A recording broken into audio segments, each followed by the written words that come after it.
9:03 de la mañana, estamos ya en Enfoque de los Sábados. ¿Existe o no una política de prevención de desastres? Estamos con un conjunto de especialistas de primer nivel.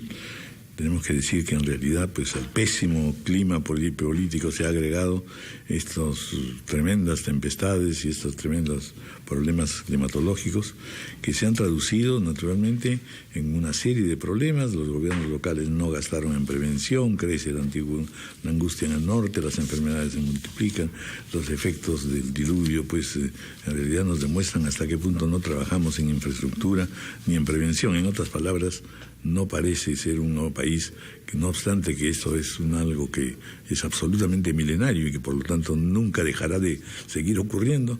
Nosotros en ese sentido hemos dormido de una manera peligrosísima, nos hemos declarado dormidos. Estamos con varios especialistas, decía yo, desde Ica con la arquitecta Rosario Bendesuberencia, con el ingeniero Juan Manuel Benítez, es ministro de Agricultura y es coordinador de la Comisión Multisectorial del Fenómeno del Niño, el doctor Gilberto Romero Ceballos, antropólogo, presidente del Consejo Directivo del Centro de Estudios y Prevención de Desastres, PREDES, el ingeniero geólogo Juvenal Medina Rengifo, ex docente de la Universidad Nacional Mayor de San Marcos e integrante de PREDES, el ingeniero Augusto Martín Alza Vilela, gerente técnico de TDM, especialista en soluciones de ingeniería en infraestructura. Bienvenidos a todos, muchas gracias por estar con nosotros. Muchas gracias. Buenos días. Vamos telefónicamente a enlazarnos con Rosario Bendesuberencia, decana de la Facultad de Arquitectura de la Universidad San Luis Gonzaga de Ica. Para su título de maestría presentó el trabajo académico Desarrollo Sostenible en Ciudades Afectadas por Peligros Naturales. Caso Ciudad de Ica. Podría haberse multiplicado a prácticamente cientos de ciudades en el caso del país. Bienvenida, Rosario, un gusto saludarla. Muy buenos días, señor Raúl Vargas, a su programa Enfoque de los Sábados, a todos los colegas que están. Bueno, nunca más oportuno un trabajo como el que usted ha realizado, pero lo que interesa saber aquí es, en verdad, ¿qué cosas se tiene que trazar como política frente a los desastres? Y que no es una cosa sencilla porque significa en realidad movilización y aunados esfuerzos de una serie de instituciones, además, por supuesto, de una previsión económica bastante fuerte. Denos una idea de por dónde se puede comenzar a estudiar el tema y, sobre todo, más que a estudiarlo, a tener ya políticas definidas.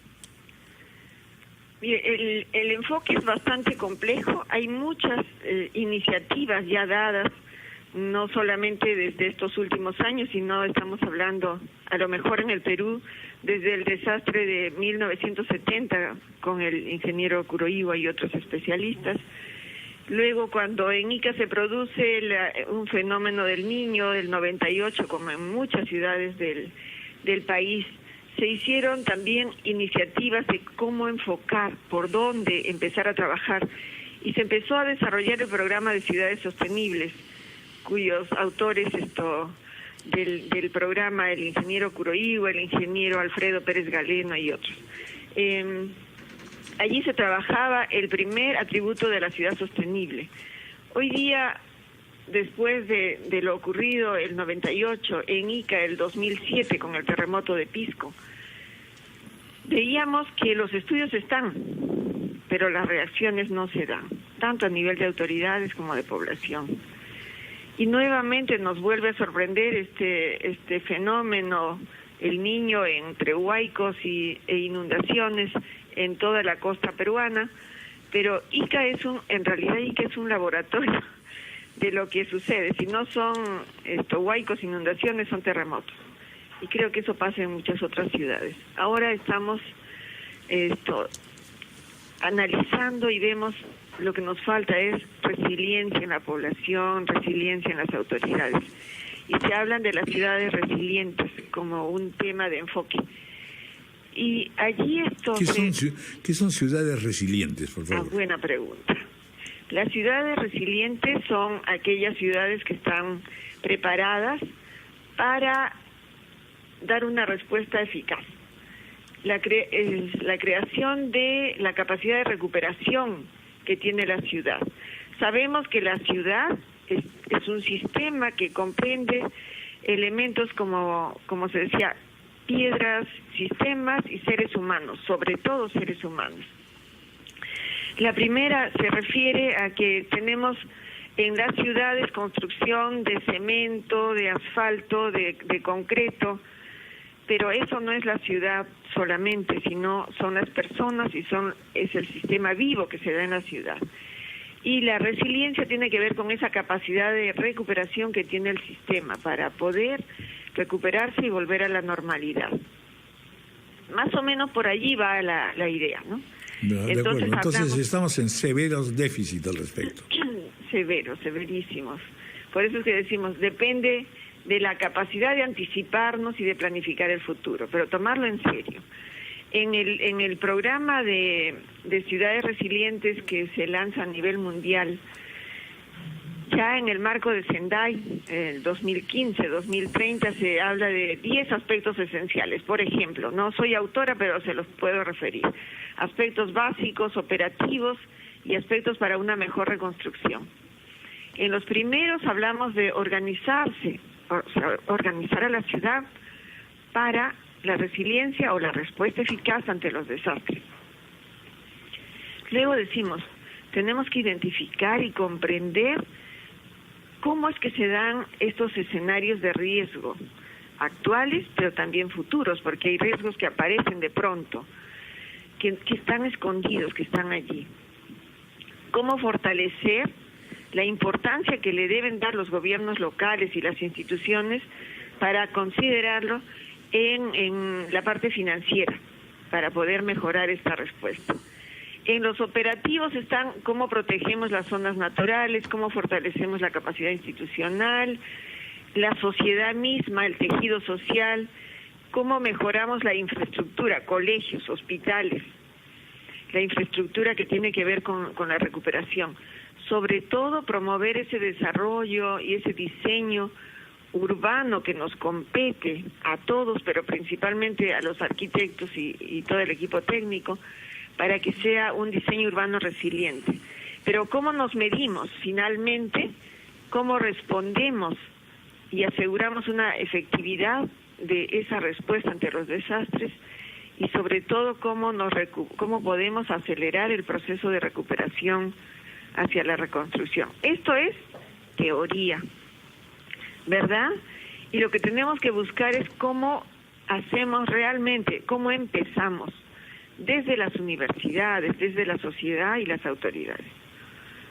En este trabajo, esta parte de la tesis del 98, luego el 2007, yo soy una convencida de que avanzamos poco si se quedan estudios.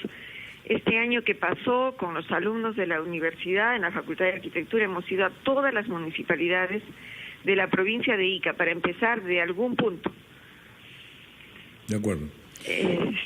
Pero viene el evento y todavía no encontramos las respuestas. Quiere decir que tenemos que buscar la efectividad. Así es. Bueno, pues muchísimas gracias por esos alcances. No corte usted porque probablemente haya una segunda vuelta para continuar conversando. Muchas gracias. Vamos a escuchar ahora al ingeniero.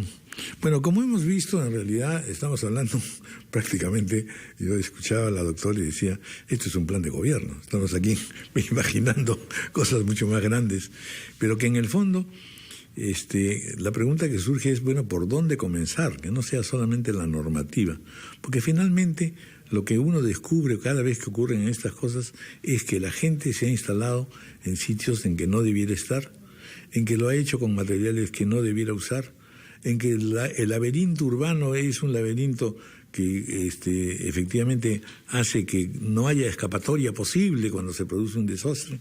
Y finalmente las necesidades evidentes de dinero y de facilidades que los gobiernos no han hecho previsoramente. Yo esta mañana leía esta noticia que es realmente dramática. Gobiernos locales no gastaron en prevención, es decir, incluso ha habido dinero y sin embargo municipios en Piura, Lambayeque, Ica y La Libertad ejecutaron menos del 80% de su presupuesto contra desastres. El ministro Jorge Nieto ha dicho precisamente que se siga edificando en zonas de riesgo, sabiendo que no puede ni debe hacerse. Es decir, ya hay doctrina, ya hay ciencia, ya hay todo, y sin embargo, ¿qué es lo que hace que no se pueda movilizar a nivel de gobierno y sobre todo de sociedad en los escalones más elementales, es decir, los distritales, los regionales, los zonales, en fin? A ver, don Juan Manuel Benítez, bienvenido, gracias por estar con nosotros. ¿Qué tal, don Raúl? Primero que nada, quería felicitarlo por su nueva posición aquí en la radio y decirle que lo vamos a extrañar pues en las mañanas. Le deseo lo mejor. Pero claro, siempre habrá nuevas voces. Sí, le deseamos lo mejor a don María jóvenes. Así es. Yo lo que quisiera mencionar, reconociendo lo importante de los trabajos académicos, es que esto hay que empezarlo por tener decisión política para poder llevar a cabo las acciones. Y quizá más que pensar mucho en el futuro, hay que resolver el presente. Hoy día tenemos población en riesgo en gran cantidad. Y en ese sentido creo que es necesario llamar la atención a las autoridades para que no haya una casa más en un lugar de riesgo, no se permita ni una más. Y las que están en zonas de riesgo, ojalá la naturaleza nos dijera vamos a esperar 10 años para que ustedes se puedan ordenar. Hay que trabajar también sobre la mitigación de los impactos del riesgo presente. Un ejemplo de eso, don Raúl, es lo que se hizo el año pasado con las mallas geodinámicas en Chosica, que si bien tuvimos el año anterior, de 2015, un desastre importante donde lamentablemente fallecieron cerca de 8 personas, este año van más de 14 eventos de huaicos en la zona y por suerte hasta el momento no tenemos pérdidas humanas que lamentar y ojalá siga así.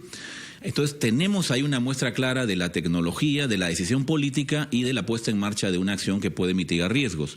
Ahora, eso lo que se necesita es paciencia y dinero y eficiencia. Sí, yo creo que dinero hay, usted lo acaba de mencionar, don Raúl, no se ejecuta el 80% del presupuesto. El argumento que han dado las autoridades es, no, lo que pasa es que nosotros tenemos un bajo presupuesto y solamente guardamos para cuando se presente el conflicto. Entonces, no gasto porque sé que va a venir algo tan grande que entonces gastaré.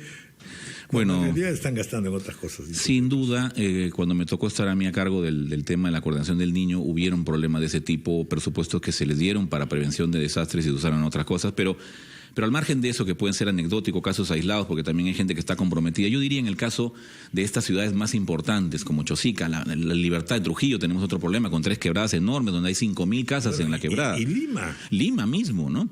Entonces, hay que partir, yo creo, en este momento por reconocer que el Perú está entre los países más afectados por el cambio climático y esto que estamos viendo hoy día es recurrente. Ya la discusión de si es niño o no es niño ya no importa. Hoy día sabemos que todos los años y con mayor intensidad se van a repetir ese tipo de fenómenos y hay que tomar acción. Entonces, ya no puede ser... No importa que sea niño o niña. Sí. En realidad lo que es mofostrofo. Sí. Y una cosa que es importante, don Raúl, es en ese sentido, creo yo, que ya debe ser parte de la agenda, usted lo dijo muy bien, debe estar en los planes de gobierno, debe estar en la agenda política de ejecución de cada año de gobierno, dar cuenta al país de cómo estamos atendiendo la prevención de desastres, lluvias intensas, sequías intensas, o lo mismo puede pasar con los sismos. ¿Qué estamos haciendo como autoridades para prepararnos?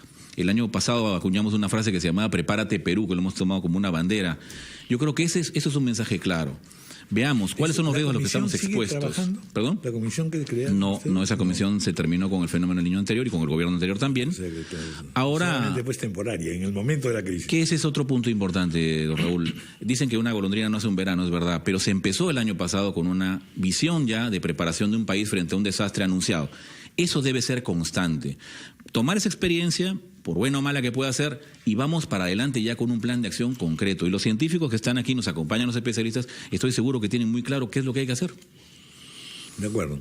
Vamos a escuchar ahora al doctor en antropología Gilberto Romero Ceballos, el expresidente del Consejo Directivo del Centro de Estudios y Prevención de Desastres, PREDES, que tiene pues una larga actuación y sin embargo no siempre es oído y escuchado. Bienvenido, doctor. Gracias por estar con nosotros. Bien, gracias Raúl, muchas gracias también por la oportunidad de participar en este panel. En efecto, existe una política nacional de gestión de riesgo de desastres. Todo comienza con el Acuerdo Nacional que establece políticas de Estado y que formuló una política número 32 a fines del año 2010. En febrero de 2011 se dio a conocer y se promulgó la Ley 29664 de que crea el Sistema Nacional de Gestión de Riesgo de Desastres y, concordante con ello, un año después se formula la Política Nacional de Gestión de Riesgo de Desastres y se establece que uno de sus instrumentos para poder implementar esta política es el Plan Nacional de Gestión de Riesgo de Desastres, que fue promulgado el año 2014. Este plan no ha tenido todavía una estrategia de implementación y un plan de monitoreo. Esto es un déficit que nosotros hallamos hasta este momento. Sin embargo, está en vigencia y debió cumplirse a partir del momento que se promulgó. ¿Cuáles son las líneas matrices para tener ya una idea? Porque generalmente también tenemos este defecto de la pomposidad, ¿no es cierto? Hay un encabezado así, ilustre y grande. ¿Cuáles serían, en definitiva, los pasos primeros y los integrantes de esta política nacional de prevención de desastres? Una de las primeras cosas es conocimiento del riesgo. Creo que hay en este campo que hacer unos esfuerzos extraordinarios para poder hacer los estudios de riesgo que el país necesita, definir las zonas de riesgo, porque a partir de esta definición podrían actuar los municipios, podría actuar la Fiscalía en momentos en que se toman terrenos que no son apropiados para poder habitarse o poblarse. Una segunda línea, y en esto tienen mucho trabajo también de apoyo que hacer, no solamente las entidades científicas, sino también las universidades, ¿no? Están convocadas a dar el apoyo en su respectiva región a los gobiernos regionales y locales para hacer estos estudios y esta identificación de las zonas de riesgo. Una segunda línea de trabajo que se señala es que hay que avanzar en lo que es el ordenamiento territorial, ¿no? Tener un plan de ordenamiento territorial es fundamental para poder definir los usos del suelo, ¿no? La vocación que tiene el territorio, qué zonas tienen que ser intangibles y tienen que tener una dedicación especializada y qué zonas pueden dedicarse a habitación o vivienda. Ahora, este es un conocimiento, le pregunto en realidad, porque siempre he escuchado que en realidad ha habido un conocimiento ancestral al respecto, es decir, que forma parte, como es lógico y natural, de las culturas elementales de la sociedad, instaladas en tales y cuales sitios. Y seguramente, tanto a nivel prehispánico como a nivel colonial, hubo respuestas y soluciones. ¿Dónde se produce el desborde en realidad? Es el desborde popular, precisamente, tanto mencionado. Bien. Hay un conocimiento ancestral, efectivamente, y que ahora se reconoce con mayor claridad. Las poblaciones antiguas tenían un mayor conocimiento sobre el funcionamiento de la naturaleza y concordante con ello es que ubicaban sus asentamientos y zonificaban el territorio dedicando determinados terrenos a agricultura y otros a edificaciones. Esto con el transcurso del tiempo y sobre todo con modelos de desarrollo urbano que vienen con la cultura española y no conocer el territorio nacional ni la fenomenología que ocurre, empiezan a surgir ciudades al borde de los ríos. Es el caso de la fundación de la ciudad de Lima, por ejemplo, y muchas otras ciudades que se ubican justamente en las riberas de los ríos, en las zonas del valle, donde se hace un sistema, digamos, de ordenamiento tipo cuadrícula, ¿no? Sin considerar la posibilidad de que puedan ser afectados por desbordes o que puedan ser afectados por huaicos que vienen desde las laderas. Entonces, esta forma de planeamiento urbano que no considera con toda rigurosidad la forma como se producen los fenómenos es lo que nos ha llevado a una situación la que vivimos actualmente. Y lo mismo sucede en términos de los modelos de vivienda. Los modelos de vivienda en zonas como el caso de Lima no consideran que puede llover en la ciudad de Lima y es necesario tener, digamos, la forma de evacuar los techos, evacuar los patios de las casas y también tener un sistema de drenaje para dar salida de manera que no se inunden determinadas partes de la ciudad. Estas consideraciones yo creo que todavía pueden empezar a implementarse, sobre todo si somos conscientes que estamos asistiendo a un fenómeno global, que es el cambio climático, y cuya manifestación, una de las manifestaciones es la que estamos pasando justamente en este verano. Nadie podía haber previsto que un evento de esta naturaleza, que ahora se llama Niño Costero, se presente de manera inesperada, digamos, había sido detectado con anticipación, y que perdure durante varias semanas frente al litoral de la costa norte y nos esté causando este tipo de cambios tan importantes. Creo que lo que ha ocurrido este verano tiene que ser un dato en función del cual hay que reordenar y redefinir las cosas, porque esto mismo va a volver a suceder varias veces en el futuro. Ahora yo le quiero preguntar dos cosas, que es un poco una pregunta para todos nuestros invitados en el momento que intervengan. Es decir, veamos desde el punto de vista científico cuántas cosas son las que hay que estudiar y prever y determinar. Pero hay dos cosas que son fundamentales. Por un lado, la definición política, es decir, proponerse una manera distinta de promover y desarrollar la sociedad y sus asentamientos. Y lo segundo, cómo hacer para que la ilustración venga de una vez a los sectores populares, que tengan una conciencia de a lo que se exponen. Aparte la dramática pérdida del poco, su dinero tan escaso, han construido una casa que desaparece en minutos, ¿no? Es decir, el lado social, el lado del conocimiento de las cosas desde el punto de vista de una mayor capacidad comunicativa, etcétera, resulta siendo aquí esencial. Sí, conocer el riesgo no es algo que solamente deben conocer los estudiosos y las autoridades. Es necesario que conozca la población cuáles son las zonas de riesgo y a qué tipo de daños probables se expone cuando toma decisiones de construir en un determinado lugar o construir con un determinado material. Esto significa que hay que acercar el conocimiento técnico a la población. Aquí hay una enorme tarea de difusión del conocimiento hacia los sectores que no tienen acceso a buscando los mecanismos y los canales a través de los cuales pueda llegar esta información en un lenguaje sencillo y que se pueda transmitir a través de las organizaciones que tienen los pobladores, tanto en zonas urbanas como en zonas rurales. Creo que este es un mecanismo muy importante que se tiene que hacer uso para que el conocimiento se difunda. Pero por otro lado, también es necesario acercar el conocimiento técnico sobre cómo se construyen casas en diferentes zonas del país para que la gente pudiera tomar sus decisiones. Yo estoy convencido de que la posibilidad de que sectores populares puedan recurrir a un ingeniero, puedan tener los 7 planos que exige el municipio para otorgarle licencia de construcción y puedan tener una asesoría técnica durante el proceso de constructivo, es prácticamente cero. Así es. Entonces, si esto no se va a dar en el mediano y en el largo plazo, aunque aspiramos a que en el futuro cada vez más gente construya de esta manera. De hecho, han habido mejoras ya, ¿no? En algunos sentidos. Es decir, hay construcciones que son un poco más, por lo menos con maestros de obras, ¿no es cierto? Sí. Así que ya tienen cierto resguardo. Ahí los maestros de obra cumplen un rol fundamental.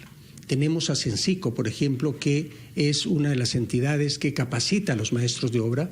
Estas entidades, en sus planes de capacitación de estos técnicos, debería introducir nuevos cursos sobre reforzamiento de viviendas vulnerables en zonas de laderas, por ejemplo, que no existen, no hay un conocimiento para construir vivienda nueva en laderas, pero tampoco hay un conocimiento de cómo reforzar una vez que uno detecta que su vivienda construida en una ladera está sobre relleno y podría caerse en un próximo sismo. Tendría que haber unas técnicas y un conocimiento de parte de los albañiles y los técnicos para poder hacerlos. Ahí yo creo que hay que modificar este tipo de políticas y medidas que se derivan de estas políticas desde el sector vivienda y construcción.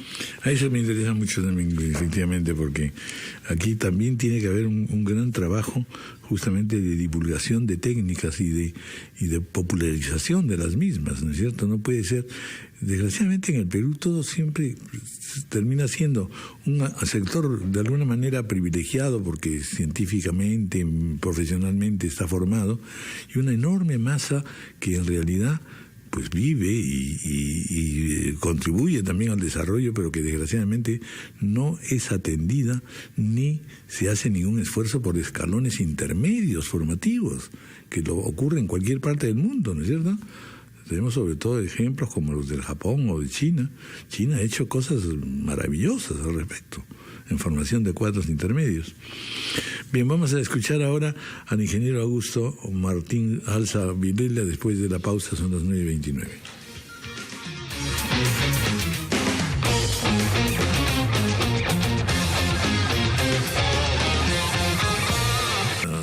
Estamos yendo directamente al tema, efectivamente, de las soluciones de ingeniería, por un lado, y de divulgación de estas ideas y estas especializaciones, como para poder considerar que se ha hecho un esfuerzo, así como de asistencia para la reconstrucción, de asistencia para la formación de técnicos. Cuéntenos. Bueno, en principio agradecer la invitación y el hecho de compartir este panel. En realidad, yo quería recalcar el tema de las barreras dinámicas que se han utilizado en Chosica y que han constituido un aporte importante. Y lo decía antes, en relación con la articulación que puede haber entre la empresa privada y el gobierno en sus diferentes estamentos, cuando existe esa decisión política de la que hablaba el ingeniero Benítez. Y es que en ese momento, cuando se conjugan estas cosas, que surgen los proyectos y las obras, porque de eso tenemos que hablar, obras, de las cosas que se hacen y se construyen en bien de la comunidad, como este caso. Y yo creo que ha habido un resultado exitoso sobre la experiencia en Chosica que debe replicarse, que debe estudiarse, que debe entenderse. El fenómeno debe entenderse en su totalidad, y eso es algo que podemos hacer ahora. Efectivamente, las barreras dinámicas que han sido colocadas en Chosica han disminuido los peligros que se han suscitado en años anteriores. ¿Podría aclararnos un poco mejor qué cosas son barreras dinámicas? ¿Cómo no? Las barreras dinámicas son estructuras, son sistemas que actúan para detener la energía de un flujo de detritos, como es que se le llama exactamente a un huaico. Estos flujos de detritos vienen una determinada masa, un volumen de material, lodo, piedras, etcétera. Y a una determinada velocidad. Con una velocidad, y eso genera un impacto, que le llamamos los ingenieros. Ese impacto es soportado por estas barreras o mallas dinámicas, que por deformación detienen esta primera masa. Al detenerla, entonces, y además el hecho de ser totalmente permeables, son vallas que tienen, o sea, son anillos de acero, por lo tanto, son permeables, el agua puede pasar. Y esto es muy importante en contraposición al concreto armado. Claro, en contraposición a las barreras rígidas. Exacto, que uno piensa, ¿no? Una red de tenis que se queda la pelota, el aire sigue pasando, en este caso pasa el agua, ¿no? Correcto. Cuando uno piensa en un concreto, que es lo que a veces la gente, por percepción, ¿verdad? La gente que se imagina que es inamovible. Exacto. La masa grande que evita el... Y esto no, esto es una masa, es una pequeña masa, pero flexible, que por deformación controla este primer envión que viene del huaico.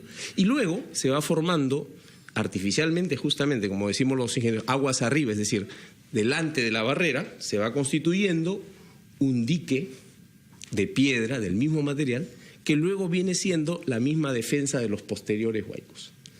Entonces, ese es un conocimiento ancestral en el Perú. Es ancestral. Eso sí, siempre se ha dominado. Y bueno, fue el dominio de los Andes, en realidad, por parte de... Lo interrumpo un ratito porque estamos con Joel Pérez, nuestro reportero, que está con la ministra de Educación, que está realizando algunas acciones.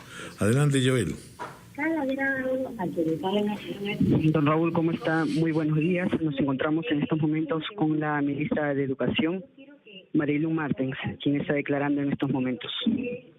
Estar tranquilos y saber que no hay otra cosa que lo que estoy diciendo. Igualdad de oportunidades y respeto para todos los alumnos en un espacio donde los chicos van a estudiar en un ambiente donde van a ser realmente felices, ¿no? Van a poder expresarse con libertad y van a cumplir sus sueños a través de esta formación del peruano que todos queremos. Justamente, ministra, ¿cómo está? Estamos en directo para RPP Noticias.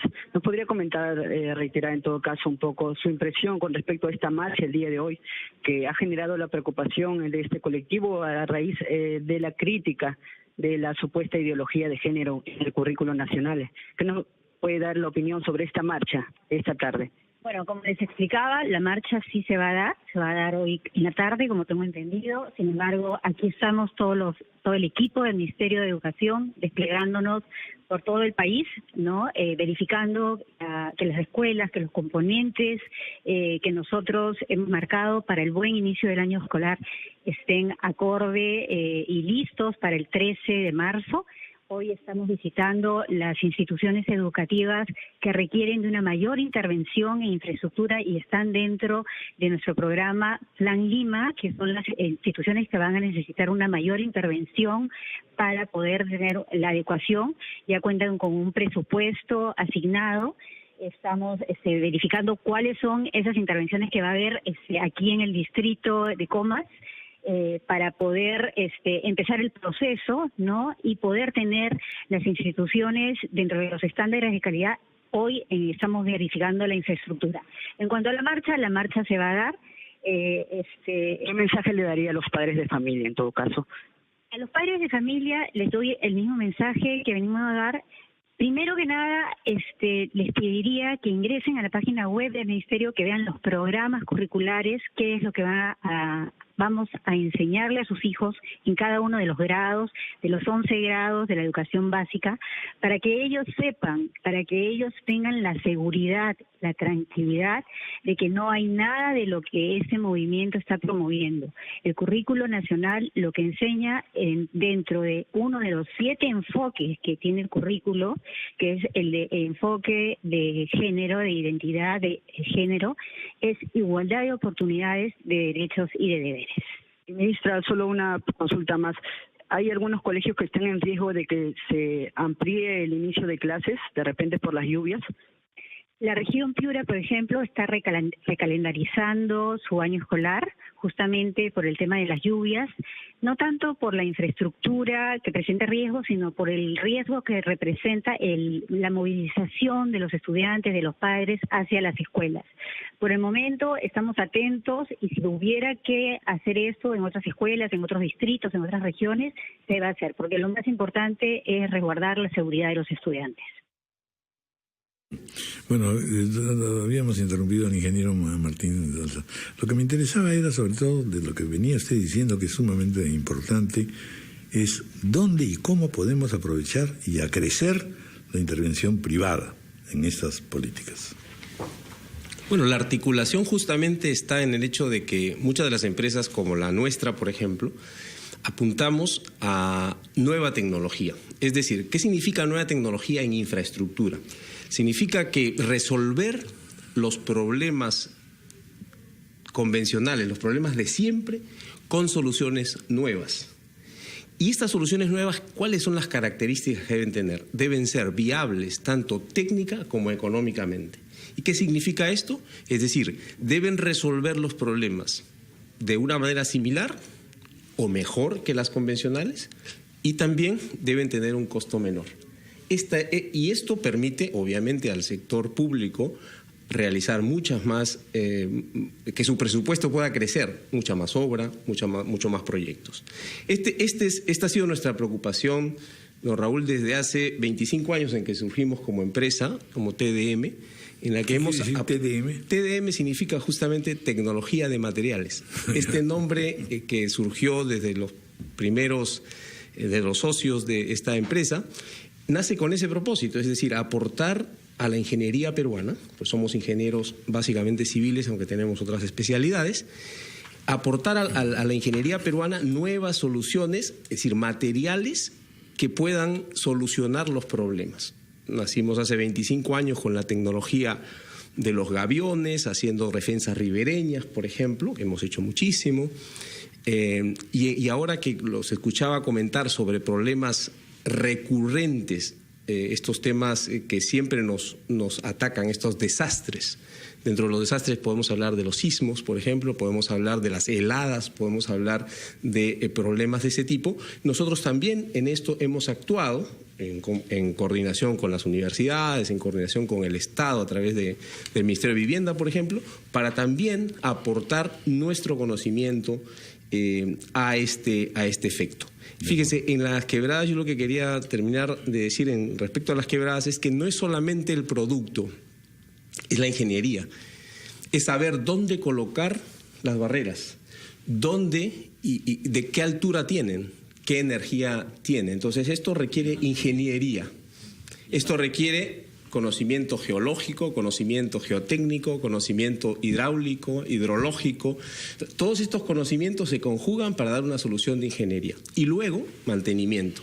Luego, como decía antes, es ir a la zona después de que pase todo este evento a estudiar cuáles han sido los comportamientos y tomar lecciones aprendidas y nuevamente volver a empezar. Y yo creo que todos los años tiene que hacerse esta prevención para que al año siguiente podamos decir, bueno, hemos hecho parte del trabajo.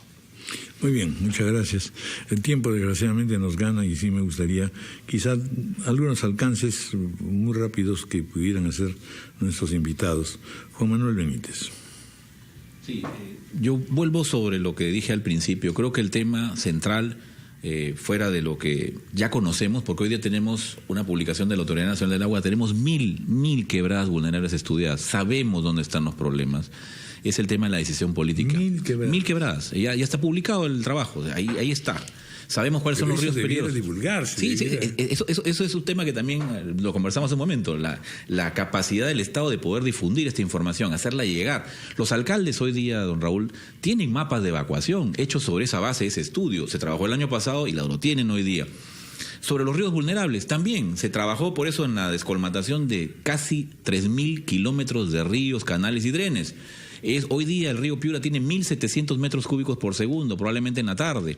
Y eso gracias a que se ha hecho un trabajo. Antes con 300 metros cúbicos se desbordaba. Es decir, ya sabemos los riesgos. Lo que tenemos es que actuar. Y una cosa importante, don Raúl, es hay que atacar la informalidad. Pero no solamente la informalidad de las personas, sino la informalidad de las autoridades. Yo diría que aquí, más allá de cacería de brujas, hay que saber que la autoridad que da un permiso de licencia de construcción en una quebrada vulnerable debe ir a la cárcel, porque está poniendo en riesgo vidas de personas.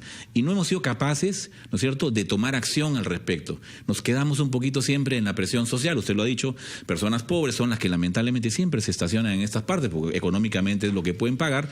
Y entonces, sobre la base de la bandera de la pobreza, nos coludimos lamentablemente con este tipo de decisiones que al final lo único que hace es poner en riesgo vidas de personas y peruanos. Sí, sumándonos a los comentarios ya vertidos, justamente quería señalar que teniendo el país una política nacional de gestión de riesgo, aún nos falta conocerla bien y aplicarla bien en la práctica, ¿no? Tiene muy buenas orientaciones que nos permitirían al país estar a la vanguardia de la gestión del riesgo de desastres.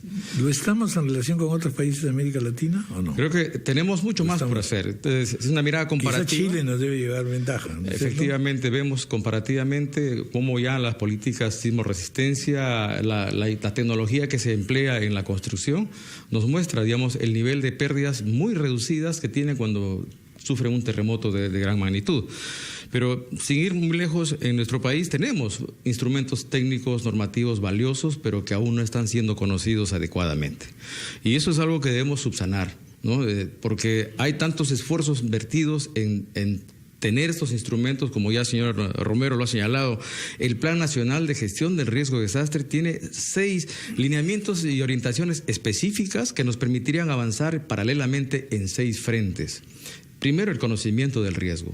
Ya el ingeniero Benítez nos ha señalado que se conocen las quebradas vulnerables, los ríos donde hay problemas. Efectivamente, hay esa información, pero que no llega al usuario. Aún falta acercar más el conocimiento a las personas, a las instituciones que lo demandan, quienes tienen la responsabilidad de aplicarlas en la práctica. Entonces tenemos ahí que trabajar bastante en lo que es la difusión, la comunicación, pero también es importante que en el territorio del Perú es un territorio muy complejo y tiene una alta susceptibilidad a movimientos en masa. ¿A qué me refiero? A lo que son los deslizamientos, que son justamente los orígenes de todo este fenómeno que se convierte luego al final de un huaico o una inundación. Entonces no podemos solamente centrarnos a ver en la fase terminal del proceso, sino hay que entender la dinámica del territorio, viendo cómo la susceptibilidad geológica, que es muy compleja, debe ser analizada y conocida, y para ello tenemos al INGEMED como una entidad que va avanzando y justamente va trabajando estudios de peligros a nivel de departamentos y de ciudades, que debe ser, digamos, una información que echemos mano y consultemos siempre. Nosotros como institución también contribuimos con estos estudios de riesgos en las ciudades para trabajar proyectos directamente con las comunidades. ¿Trabajan, por ejemplo, con empresas de manera y práctica. compañías constructoras? Buscamos la incorporación de actores privados y eso es algo que tiene que darse, incluso el marco de Sendai, que son los lineamientos internacionales para la gestión de riesgo en el país, así lo recomiendan, de que hasta hoy es el Estado quien carga el mayor peso de la responsabilidad en la gestión de riesgo de desastres. Lo cual es injusto. Lo cual es injusto, incluso el sector privado es el beneficiario de lo que el Estado hace. Pero en este caso es importante convocar al sector privado para que también contribuya desde su perspectiva, desde su aporte, digamos, sea financiero o también dentro de lo que es la contribución social, por la responsabilidad social que tienen, de poder sumarse a este esfuerzo para hacer de la gestión del riesgo una práctica cotidiana y no solamente centrado en las emergencias como hasta hoy nos está gobernando. Lamentablemente estamos trabajando muy centrados en la emergencia y estamos olvidando dos grandes procesos que tenemos, lo que es la gestión prospectiva, es decir, mirar la prevención como parte de la planificación del desarrollo, pero también trabajar sobre la reducción del riesgo de aquellas situaciones de riesgo que ya existen en el país y que son muchas. Entonces, ahí la inversión, tanto pública como privada, puede hacer mucho para que el riesgo de desastre sea un problema que lo vayamos reduciendo progresivamente. Entonces tenemos que actuar en varios frentes. En este corto plazo, porque ya tenemos el problema encima, pero no podemos quedarnos ahí.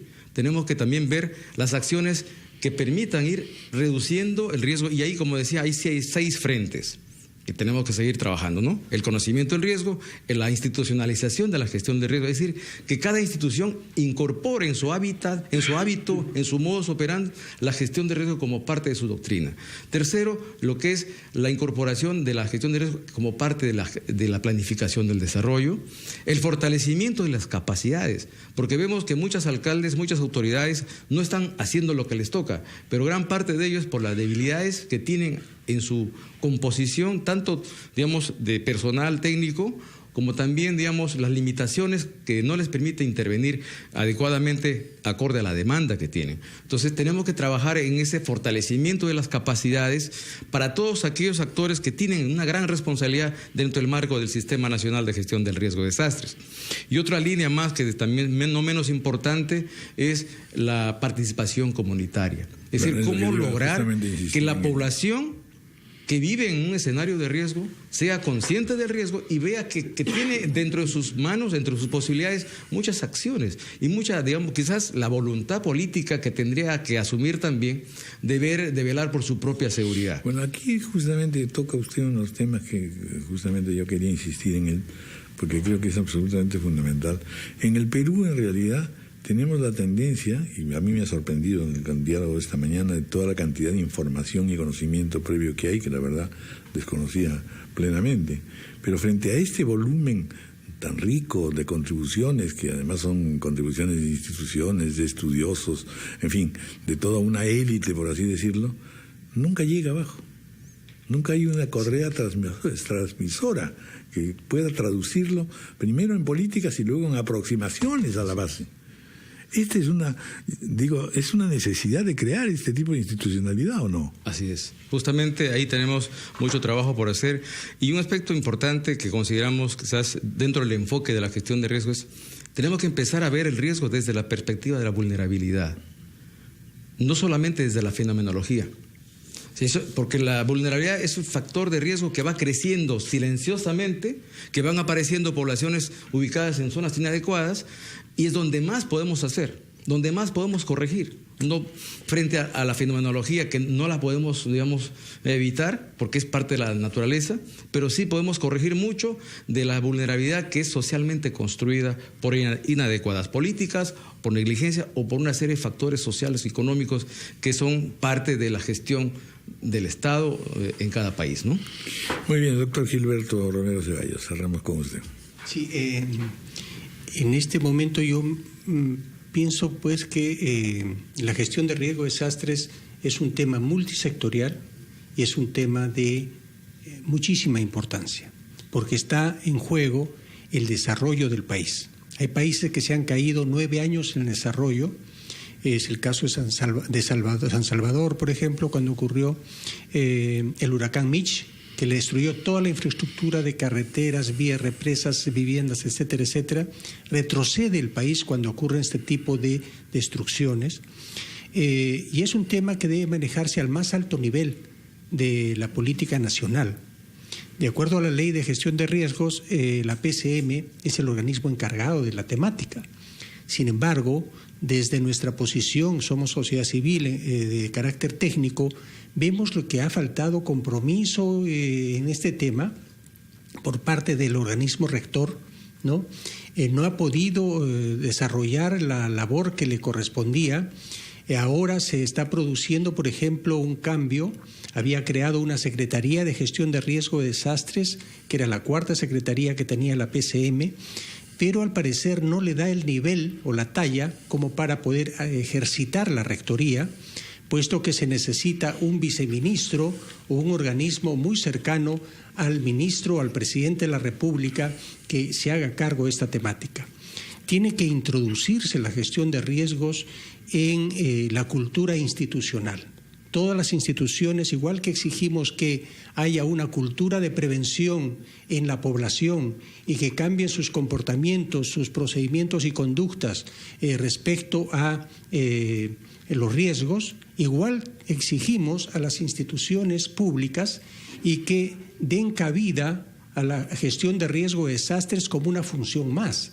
Creo que la Secretaría de Gestión Pública de la PCM tendría que dar los instrumentos para la modificación de los reglamentos de organización y funciones de las diferentes entidades públicas de los 3 niveles de gobierno. Creo que también es necesario hacer ajustes en la Ley Orgánica de Gobiernos Regionales y Ley Orgánica de Municipalidades. Es la que le iba a hacer referencia a eso, ¿no? Justamente, que debieran poner más énfasis en ambas instancias, tanto regionales como distritales, en poder organizar a una población que ya de por sí está organizada. Es decir, si hay un ejemplo de organización, ha sido justamente desde la invasión, que ahora ya se han disminuido, hasta la instalación y la construcción. Todo eso ha sido un modelo de colaboración, de cooperación popular, como lo llamaban en algún momento, ¿no es cierto? ¿Cómo esa energía poderla instrumentar, implementar con el apoyo justamente de las instituciones formales? Sí, los gobiernos locales, que son los más cercanos a la población y que ven que los desastres ocurren en su territorio y que conocen más cercanamente las zonas críticas y las zonas que se están poblando informalmente e irregularmente, son las llamadas a entrar en procesos de concertación, tener mecanismos para atraer a la población hacia otros terrenos más seguros. Yo creo que el plan de incentivos a los municipios por el tema de gestión de riesgos que existe actualmente, liderado por el Ministerio de Vivienda y Construcción, tendría que ser reforzado. El MEF tendría que tomar un rol más proactivo para tener nuevas iniciativas dentro de lo que es la estrategia de financiamiento para la gestión de riesgo de desastres, de manera de plantear estímulos y podamos descongestionar zonas que están pobladas en zonas de alto riesgo y que son sumamente críticas. En fin, todos los organismos tienen que entrar a trabajar en esta temática. Justamente en esto que estás señalando de todos los organismos, preguntaría, ¿las universidades cuánto están contribuyendo? Las universidades, a mi juicio, estudios no han todavía conocido el rol que tienen en la gestión del riesgo de desastres. Existe dentro del Planager unos objetivos específicos y acciones estratégicas que las universidades tendrían que desarrollar. Una, incorporar en la currícula de las diferentes facultades y especialidades los temas de gestión de riesgo de desastres. En las ingenierías, en la antropología, los conocimientos ancestrales, en la agronomía, nuevas cédulas de cultivo resistentes a sequías, etcétera, pero todo con una visión de reducir riesgos y considerando que estamos frente a un gran fenómeno que es el cambio climático. Podrían ser tesis de grado sumamente efectivamente, útiles. La investigación con los fondos del canon que se les transfiere a las universidades por parte de los gobiernos regionales tendría que estar orientados a hacer investigaciones sobre nuevas técnicas, por ejemplo, de viviendas sismoresistentes con diferentes materiales, viviendas térmicas en zonas altoandinas para resistir las temporadas frías. En fin, hay muchísimo que trabajar en esta temática que contribuyan en manera efectiva a reducir los riesgos de desastres en nuestro país, y las universidades, tanto en el tema de académico como en el tema de investigación, tendrían que cumplir un rol fundamental. Pero, don Raúl, ahí hay un tema que podemos aterrizar. Yo quería preguntarle, de repente, si no lo puede contar, claro, si está incorporado en el acuerdo nacional esta temática. Sí, entiendo que sí, hay una política de riesgo. Sí, efectivamente. Lo que yo quería decir era, pero hay que aterrizarlo, ya hay una experiencia, por eso decía, lo que se ha hecho nos da una experiencia, está la tecnología en Chosica, está la limpieza de los ríos, lo que no debe haber es mezquindad para continuar con lo que se empezó. El año pasado Perú ha sido reconocido como campeón Sendai por las Naciones Unidas, eso significa que ha reducido el riesgo y ha mitigado incluso las pérdidas humanas, entonces eso hay que reconocerlo y seguirlo trabajando, ya tenemos un punto de partida, universidades, alcaldes, incluso el propio gobierno nacional, toma esa experiencia y la continúa. Hay un tema práctico que hay que seguir adelante, ¿no? Muy bien, desgraciadamente el tiempo nos gana, pero la verdad que ha sido una contribución útil y rica y que nos lleva pues a un desafío. Vamos a escuchar a la arquitecta Rosario Bendezú Herencia. Arquitecta, muy buenos días. Muy buenos días, Raúl Vargas y tu amable... Bueno, pues ha sido una conversación extensa. Solamente quiero resumir en 3 conceptos. El rol de la universidad, efectivamente, fundamental. Desde la parte formativa, la incorporación en la currícula de la gestión del riesgo de desastres, capacitación de docentes, capacitación de alumnos. Desde la investigación, fomentar los trabajos de investigación, las tesis, los estudios, para el conocimiento del riesgo, la prevención, la definición de zonas de riesgo, diseños adecuados, modelos de ciudades apropiadas, construcciones sismoresistentes, la nueva tecnología.